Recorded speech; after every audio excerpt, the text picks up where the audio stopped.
अस्सलाम वालेकुम, welcome to रोज़गार इन्फो। यहाँ आपको मिलेंगी लेटेस्ट जॉब्स की मालूमात, मुकम्मल तफसील और आसान ज़ुबान में रहनुमाई। अगर आप भी रोज़गार की तलाश में हैं तो ये चैनल आप ही के लिए है।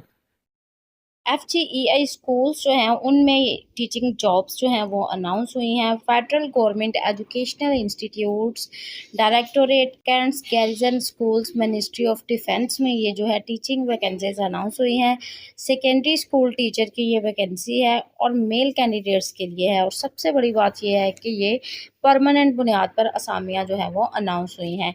अब बात कर लेते हैं इसकी एलिजिबिलिटी क्या है, उम्र की हद क्या होनी चाहिए और प्लेस ऑफ पोस्टिंग कहाँ होगी। लेकिन इससे पहले कि हम वीडियो शुरू करें, अगर आप मेरे चैनल पर नए हैं तो इसे ज़रूर सब्सक्राइब कर लें और बेल आइकॉन को ऑल पर प्रेस करें ताकि मेरी हर नई आने वाली वीडियो का नोटिफिकेशन सबसे पहले आप तक पहुंच सके। तो चलिए वीडियो शुरू करते हैं। सेकेंडरी स्कूल टीचर की ये वैकेंसीज हैं और मेल कैंडिडेट्स के लिए हैं। बेसिक पे स्केल की अगर बात करें तो बेसिक पे स्केल इसका 17 है और परमानेंट बुनियाद पर ये जॉब्स जो हैं वो अनाउंस हुई हैं। मिनिस्ट्री, डिवीजन और डिपार्टमेंट की अगर बात करें तो फेडरल गवर्नमेंट एजुकेशनल इंस्टीट्यूट्स यानी FGEI, directorate cantts garrison schools, ministry of defence में ये वैकेंसीज जो हैं वो अनाउंस हुई हैं। अब बात कर लेते हैं क्वालिफ़िकेशन की और एक्सपीरियंस की।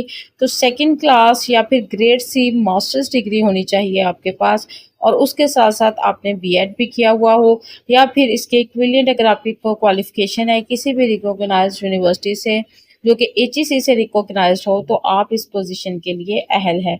इसके अलावा अगर आपने एमए एजुकेशन, एमए, EPM किसी भी यूनिवर्सिटी से किया हुआ है तो भी आप इस पोजीशन के लिए अहल है।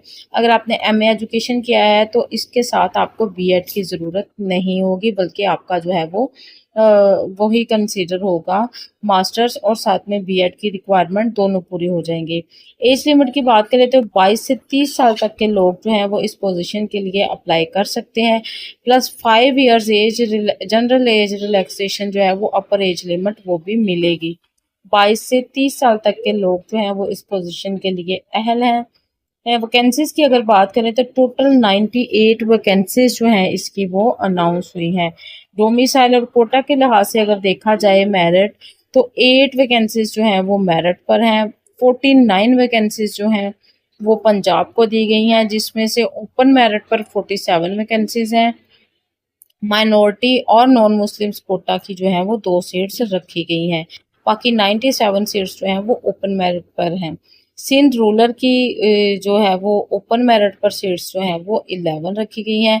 सिंध अर्बन में 8 सीट्स रखी गई हैं जो कि जिनमें से ओपन मेरिट पर जो है वो 7 सीट्स हैं और 1 सीट जो है वो माइनॉरिटी और नॉन मुस्लिम्स की है। खैबर पख्तूनख्वा में ओपन मेरिट पर 11 सीट्स रखी गई हैं।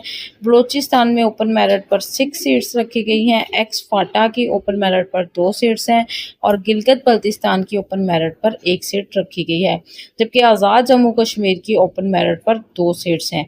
तो इस तरह से टोटल मिला के 98 सीट्स बनती हैं जो कि बहुत ज़्यादा सीट्स हैं। और अगर आप जो हैं वो टीचिंग जॉब के लिए जो हैं वो ख्वाहिशमंद हैं और इंतज़ार में थे कि कोई टीचिंग जॉब्स आएँ और आप उनके लिए अप्लाई करें तो मर्द हजरात के लिए ये बहुत अच्छी अपॉर्चुनिटी है कि वो इसको अवेल करें।